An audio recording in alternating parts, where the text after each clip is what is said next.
Hey guys, welcome to another episode of Soft Rebellion. My name is Zintat and thank you so much for joining me. So, I want to talk about the cost of putting yourself out there. Doing that is so cringe. I think there's no question about it, like there's no doubt about it. Doing anything publicly is so cringy. And like people have all sorts of opinions about it. And I've had conversations with friends who talk about how they always experience anxiety whenever they post. It could just be, a post on social media, a photo dump or whatever, even when on vacation. It's just so cringy. Or there's, anxiety attached to it because what if people don't engage with it? And that feels like rejection, or what will people think, and one that's personal to me is social media always wants these perfect photos, right? And I think I've spoken about this in the past. But life isn't always perfect. You can have, yes, this perfect moment, but it's just a single moment from the rest of your life. And a big part of that life may not be going well. And so it seems like you're lying or you're being fake and you're going to be found out if you do that. I've had friends who like remove the entire post on social media because there's just something about being seen. And what that ends up doing, by the way, is people don't comment, they don't like, they don't, whatever, but they're watching. They're watching, and that's even more cringy. Like, someone has talked about, a lot of people actually, they've talked about monitoring spirits. They're like, now I'm going to remove everyone who just like monitors all my posts and whatnot, but they never engage. That is so weird, guys. And I think our fear of being perceived has made us these monitoring spirits who don't comment, who don't like, who don't do anything. And granted, some of the people on social media don't make content for their friends, especially people who are monetizing content or are hoping to attract brands and stuff. I think when I started, it was definitely for my people, just to keep in touch with my friends, show them what I'm up to. People I knew. I think that's why I don't have a lot of people I'm following, because I always make sure that I keep it to the people I know. Or if it's people I've never met before, it's people that I interact with on a regular basis, Some of the people I follow have been engaging with me for a number of years. So I always feel like, okay, I know this person enough. So I feel comfortable following them and seeing what they're about as well, so that we can, better connect. You know what I mean? But you find that with people, it's the opposite, because there's just so much stigma attached to being on social media. Like, we all don't want to be perceived anymore because it's scary, it's cringy, it's anxiety inducing. But I think what that does as well is stop people from putting themselves out there. And that for me is the bigger cost. And that is the scarier part, because yes, it might not just be with social media, but man, besides the potential of social media, if you're gonna be sitting there doom scrolling all day, watching other people's lives, what are you doing with your own life? Yes, now most of our lives are being demonstrated on social media, even with connections. I mean, I remember being a part of this Dove campaign a year or so ago. I botched it because my dog died and I didn't get to execute it as well as I wanted. So I never got another opportunity from it. But it was through someone I met on social media. The person who was heading that campaign, it's someone I had met on social media. And other brand-related deals that I've gotten have been through social media. And those are things I wouldn't have had access to were I not putting myself out there. And I see that as an extension of my real life, not just a life on social media, but what I do offline, And I think the nice thing about posting online is that you've got an active life, real life, outside of, social media, that you get to post about. But people who then get stuck in the spiral of consuming content and whatnot, they don't have a life outside. It's not always the case, right?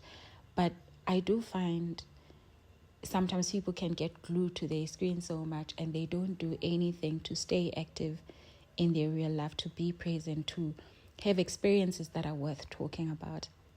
And that is the real tragedy, and that is so scary for me. And I feel weird saying this, right? Because I've got a podcast and a TikTok page where I rely on views and people's attention and people interacting with this content.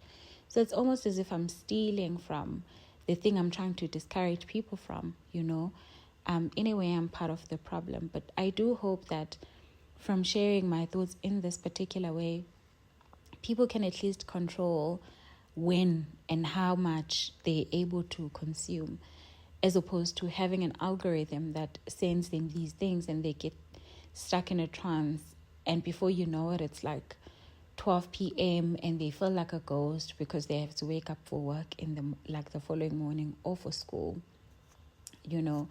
But with the podcast style, it's more agency driven. One makes a decision about what to listen to, for how long, when to listen to it. And if they're tired, they can tune it out, and park it for later.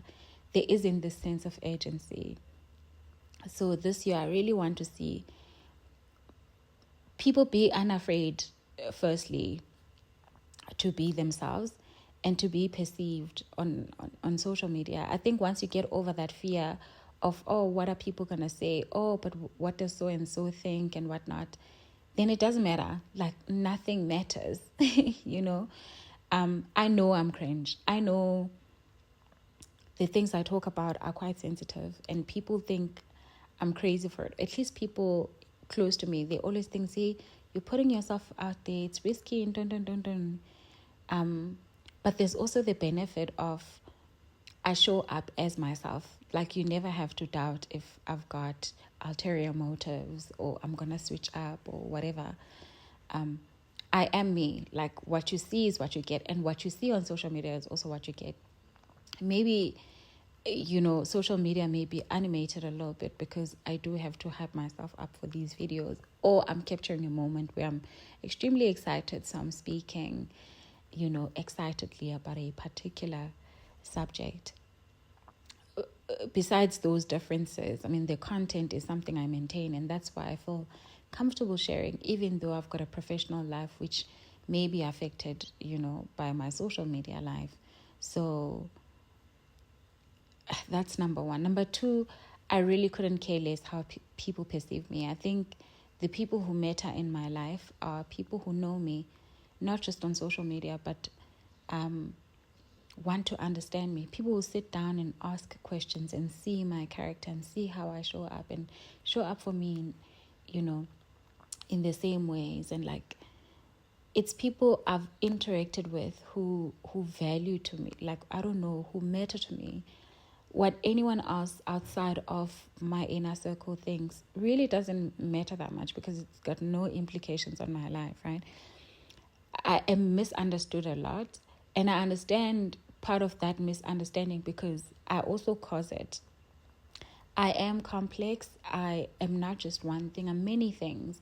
And some of those may seem contradictory. So the confusion with people's perception of me it's not surprising to me, right? But it's not something I concern myself with because I don't want to resolve it. I'm like, okay, sit with the discomfort of these conflicting ideas about who I am, because it doesn't change the price of bread.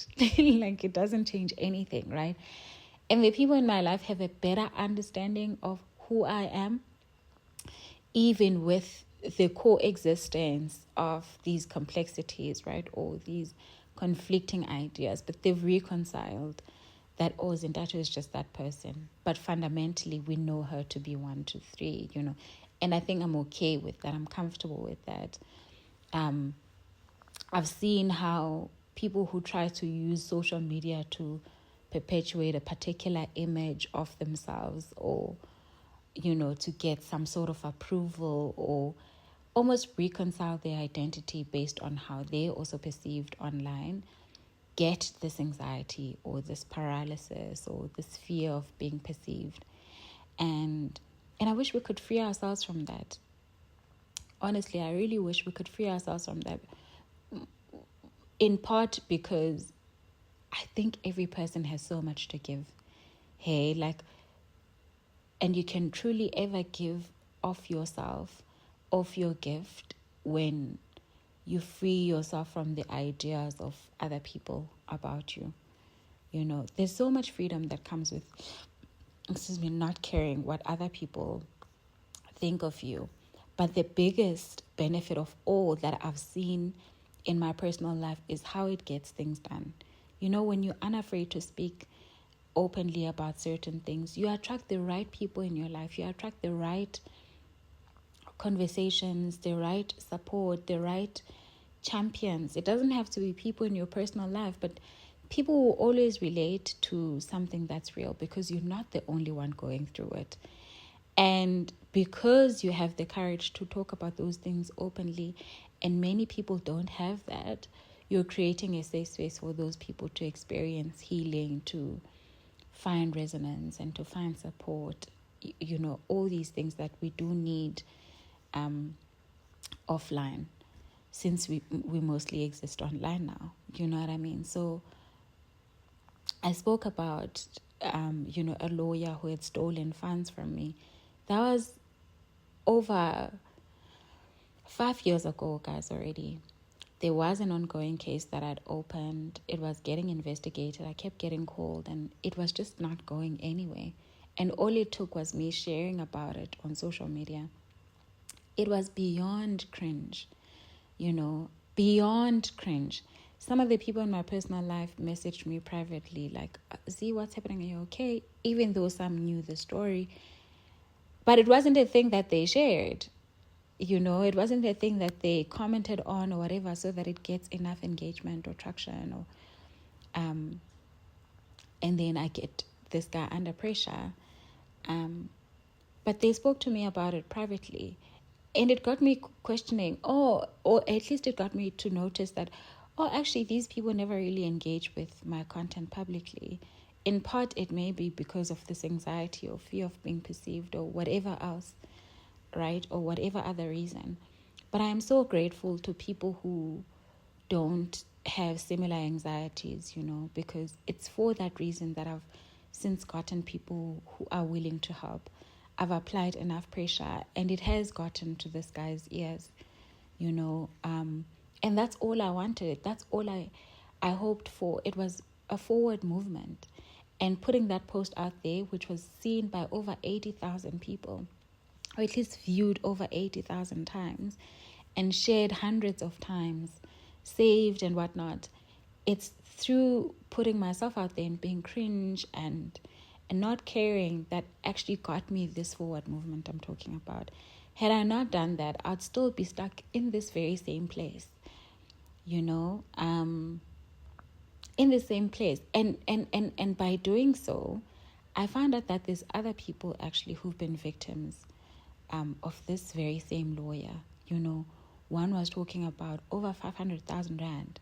Guys, that's 500,000 rand that this guy has robbed off, allegedly, because I don't want to get sued, has robbed off of a family that is struggling, and they are scared of him. They were like, I can't come forward because he's very well connected, and I don't want to rattle any feathers because my family will be in danger.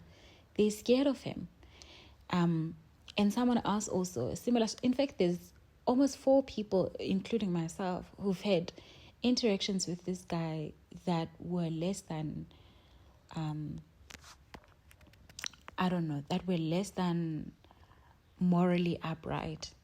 He's abused his power as an attorney to victimize people, to stifle funds from them, to steal them, and I think because he's got an understanding of how disappointing our justice systems is, or how weakened some of these institutions are, and lacking in the intended,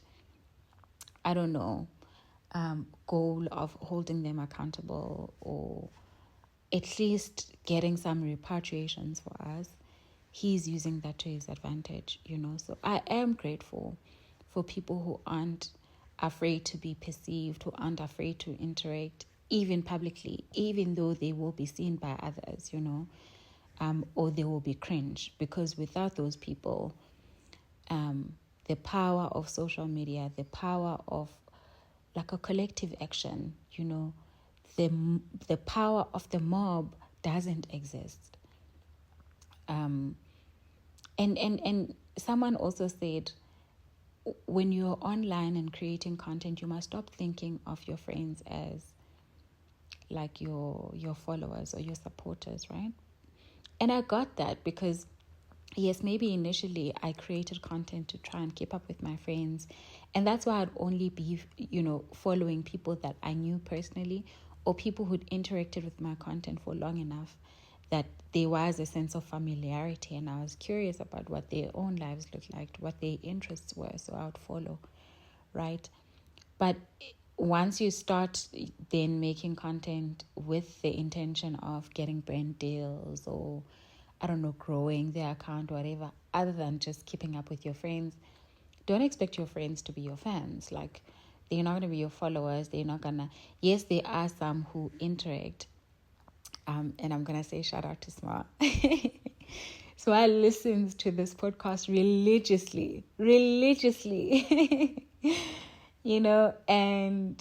And it doesn't have to... It's always so humbling whenever he gives me feedback. Because I'm like, Timmy, I really don't expect you to, because he doesn't have to, And I just always hope that whatever I talk about will get to the right people.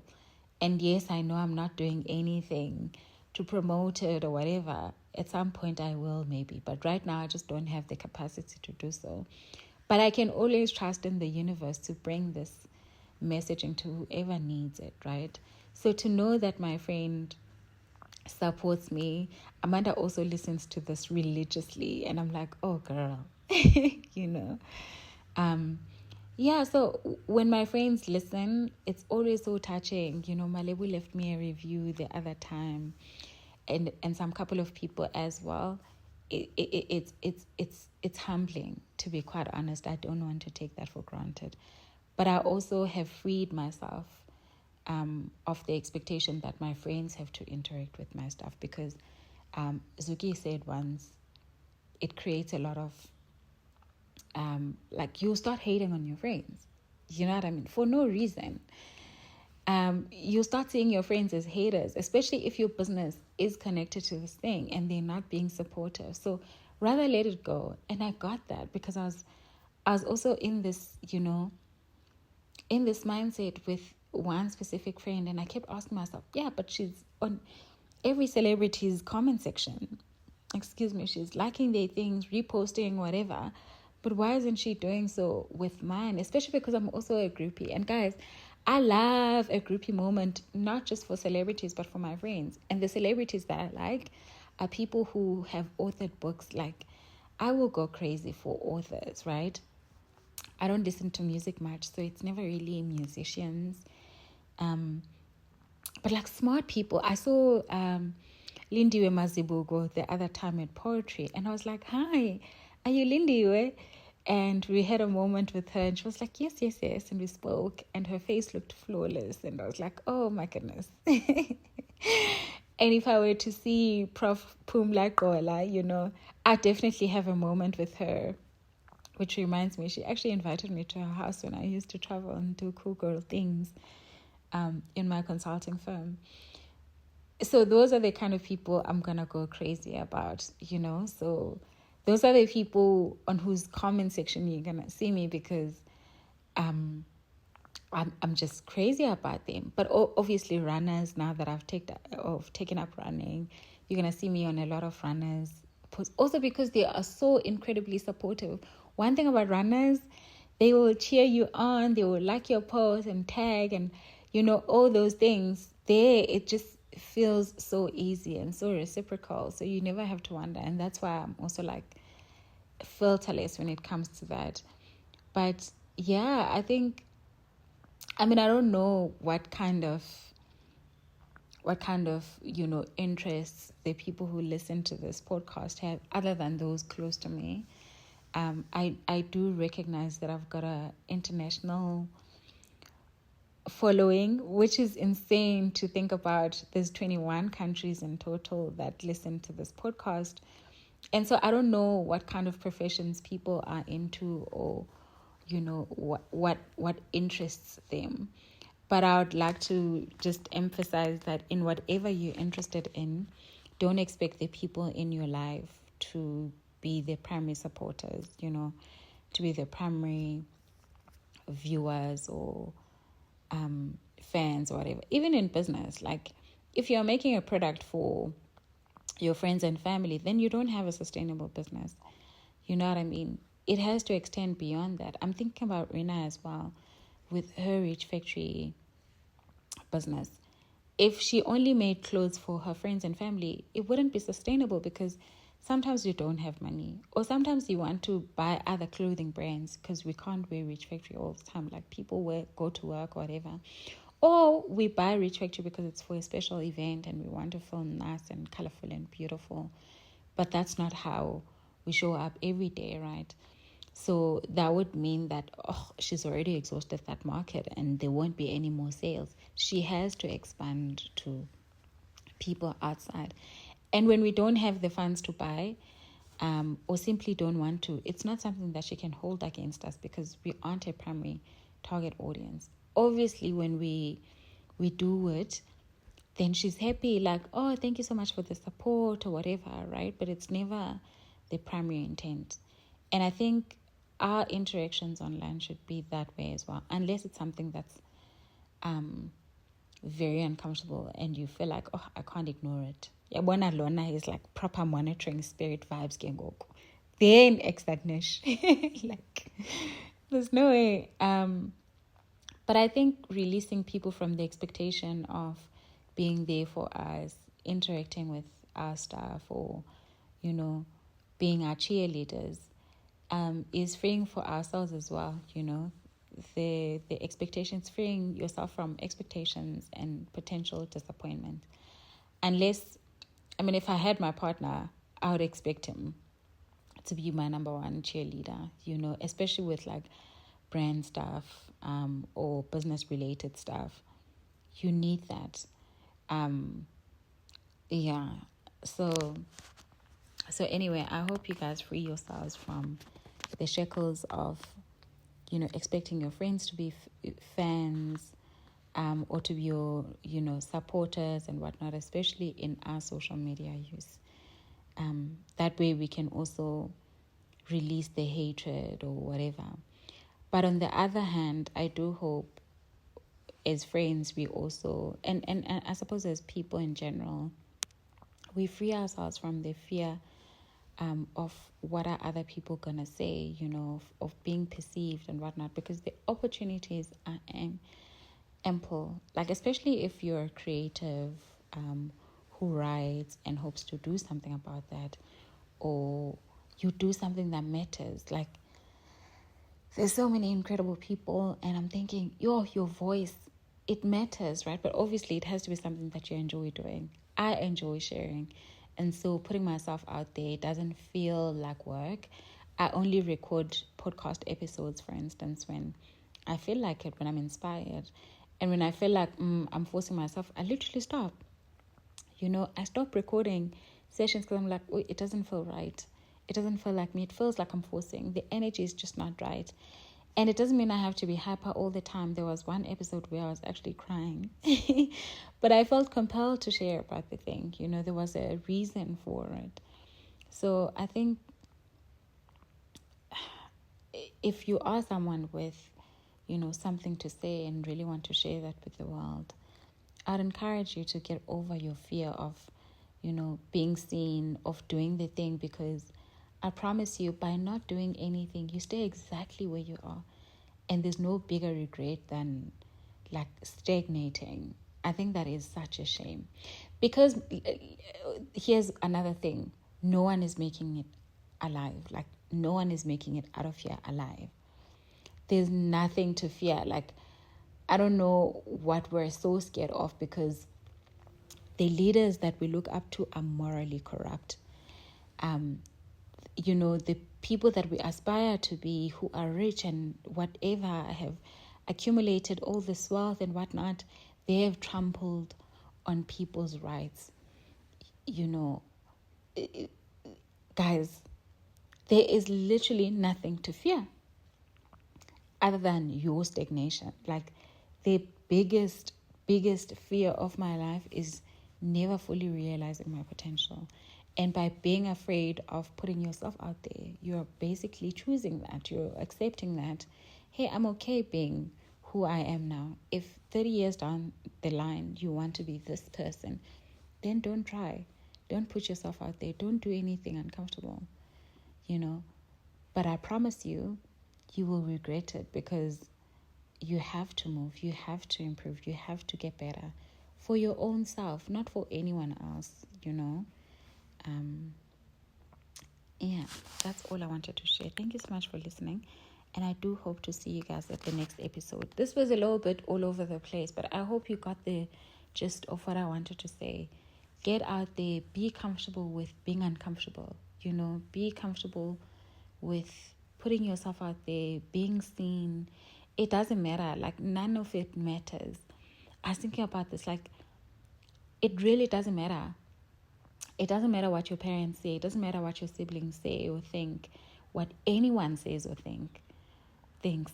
Like, it really doesn't matter. It only matters what you think about yourself, what you have to say about yourself, what you are comfortable with. Like, is your conscience still clear? Like, are you still happy with the decisions that you've made? Do you have any regrets? And that's the only guidance you need, It doesn't mean be an asshole and treat people poorly or trample on their own rights and whatnot. But it also means don't be scared because you think, abanye abantu bazothini, like, what are they going to say or whatever. No one is even better than you. Like, we all in this mess together. Like, it's a very dark world is what I'm saying. And it doesn't matter what you're afraid of. It's all an illusion, guys. Like, these set of rules that exist for society to operate in a particular way, it's all a lie. Like, none of it matters. What matters is that you are true to yourself, but you try to be better. You try to live up to the standard that you can achieve. You try to show up as best that you can achieve. Whatever message is burning within you, let it out. Whatever you feel compelled to do it, even though you don't know if it's going to work out or not, or you don't know the outcome, or there's fear. Do it anyway. Like, do it, guys. None of us are making it out of here alive. You know what I mean? So I hope this is encouragement enough to say, hey, do the thing that you've been wanting to do, but scared to do because abantu bazothini, what are people going to say, because you'll be perceived a particular way or whatever. Do it. Anyway, that's it from me. Thank you so much for joining me. I'll see you at the next episode. Bye.